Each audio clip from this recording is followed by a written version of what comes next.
시청자 여러분 안녕하십니까? 여러분의 경제적 통찰력을 길러주는 경제아카데미입니다.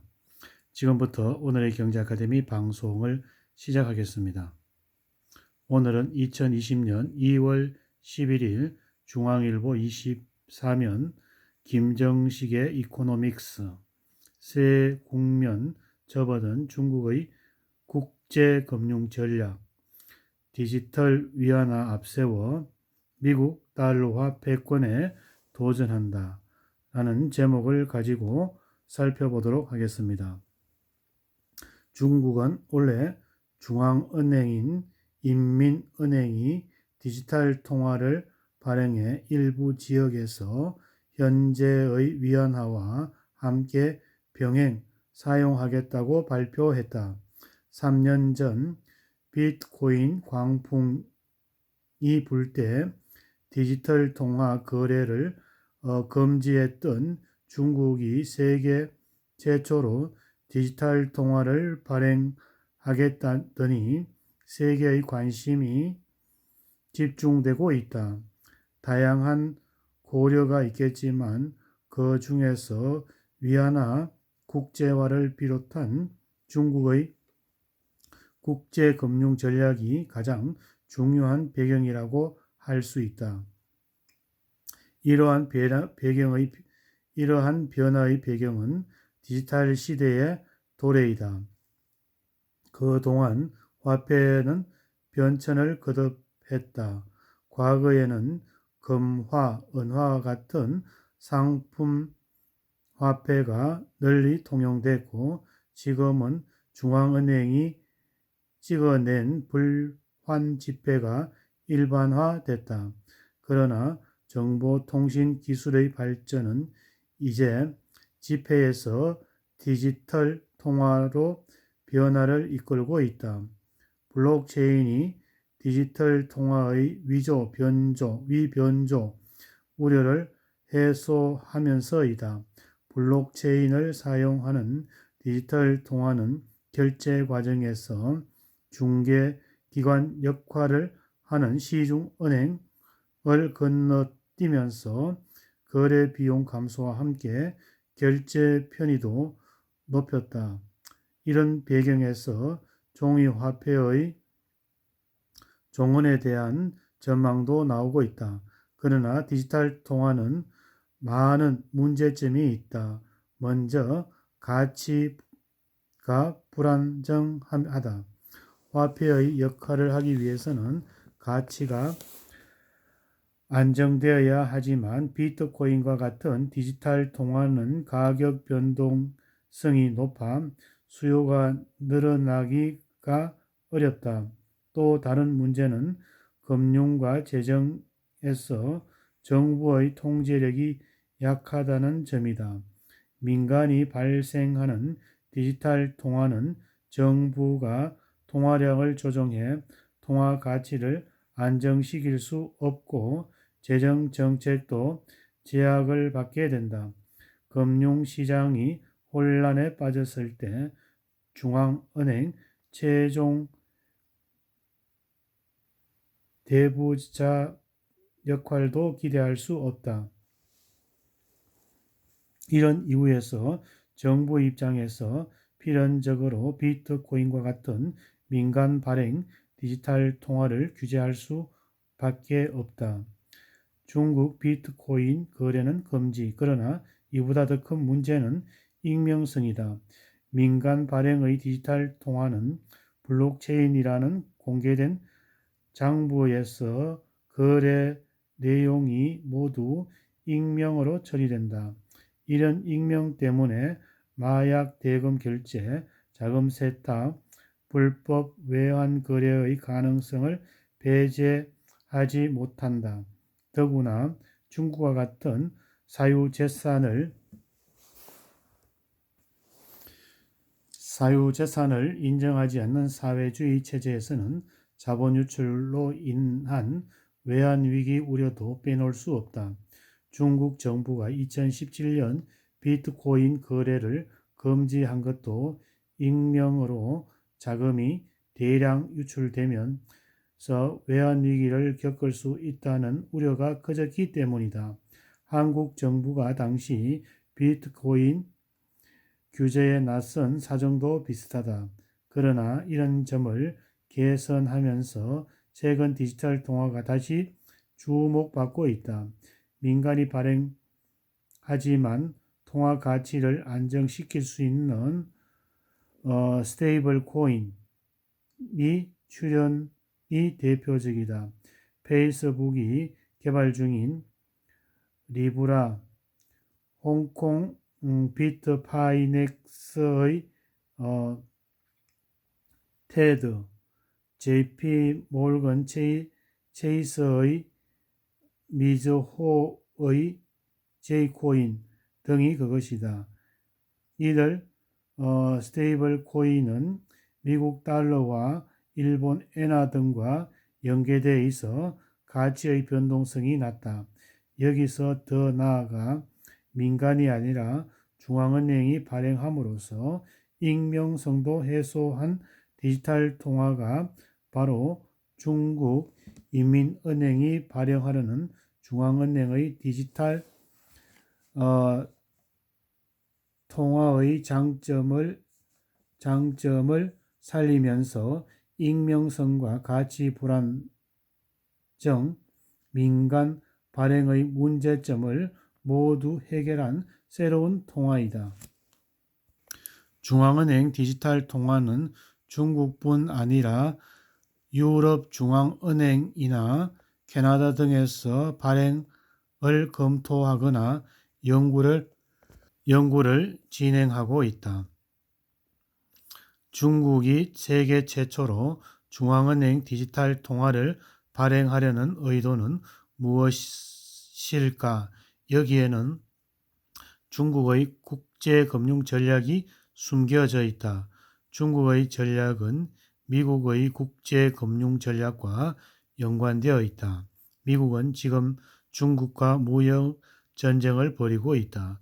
중국의 대미 수출로 미국의 무역 수지 적자가 확대되면서 미국의 국부가 중국으로 이전되고 있기 때문이다. 국부를 가장 빨리 축적할 수 있는 방법은 무역을 통한 중상주의 전략이다.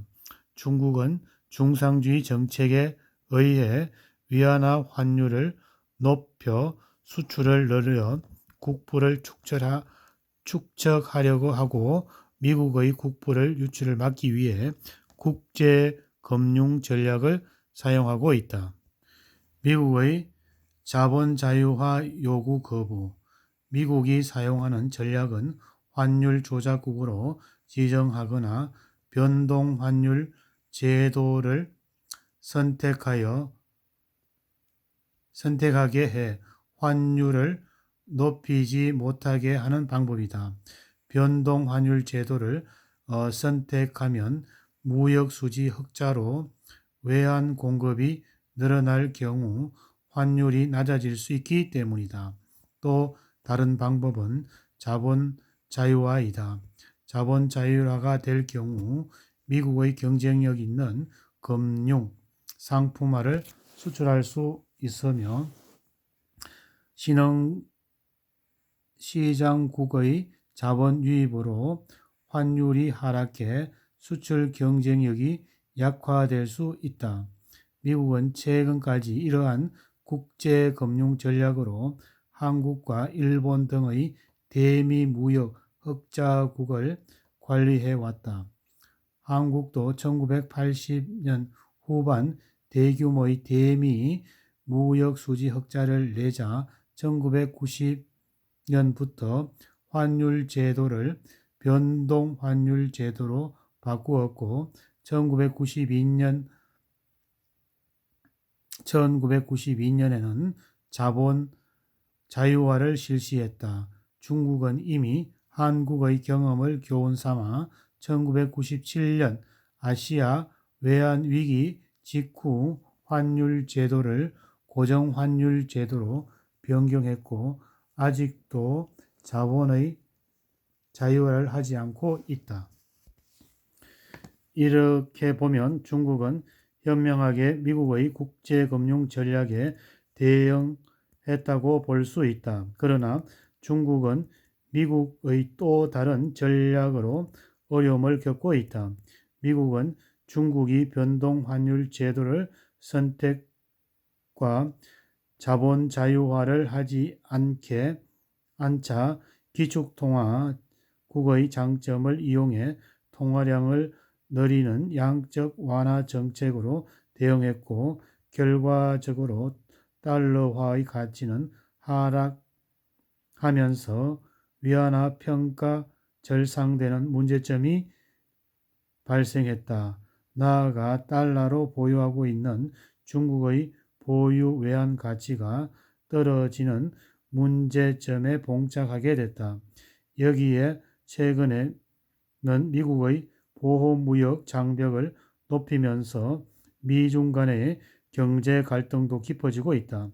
이렇게 보면 지금의 미중 갈등이 무역 전쟁인 것 같지만 실제로는 이면에 통화 전쟁이 자리 잡고 있음을 알 수 있다. 미국은 중국의 자본 자유화를 하거나 변동 환율 제도를 선택하기를 바라고 있다.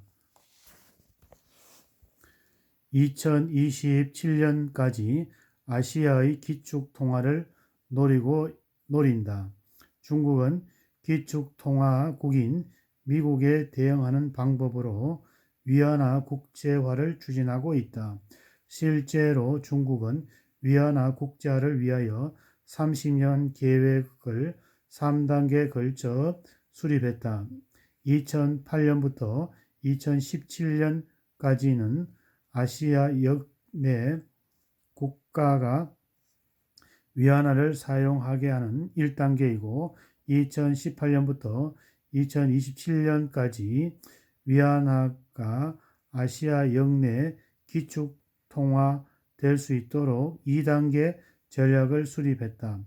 마지막 3단계는 2028년 이후 10년 동안 위안화가 미국 달러와 같은 세계의 기축 통화가 되게 하는 것이다. 이를 위해 중국은 아시아 국가 간의 무역 결제에 위안화 사용을 확대해 왔다. 그러나 한 나라의 통화가 국제 통화가 되기 위해서 충족시켜야 하는 조건들이 있다. 통화 가치가 안정되어야 하고 세계 경제에서 차지하는 비중도 높아야 하지만 가장 중요한 것은 자본 자유화를 통해 발전된 금융시장이 있어야 한다. 돈은 잠을 자지 않는다는 명언과 같이 중국의 자본 자유화와 금융시장의 발전 없이는 위안화 국제화는 어렵다. 중국은 자본 자유화를 위한 순간 자본 해외 유출로 인해 외환 위기를 겪을 가능성이 높아 결국 위안화 국제화와 자본 자유주의로 인한 외환 위기 사이에 딜레마가 빠져 있다. 자본 자유 없이는 위안화 국제화를 성공시키는 방법은 무엇일까? 중국은 중앙은행 디지털 통화의 발행에서 답을 찾고 있다. 중앙은행 디지털 통화는 익명이 아니라 실명이며 거래 추적이 가능해 중국 내국인들의 불법적인 자본 유치를 막을 수 있다. 또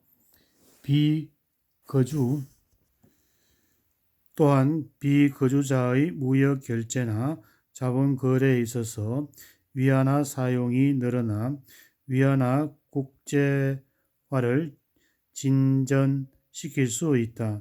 정부 간의 대외 거래에서도 위안화를 사용하게 함으로써 국제적으로 위안화의 사용 비중을 높일 수 있는 장점도 있다. 문제점도 많다. 중국인이 대외 거래에서 거래 추적 가능하고 탈세할 수 없는 중앙은행 디지털 통화를 선호할 것인지가 불확실하다. 중앙은행이 시중은행의 신용 창조 과정을 건너뛰고 직접 대출함으로써 시중 통화량의 유통 과정에 큰 변화를 생길 수 있는 불확실성도 우려된다.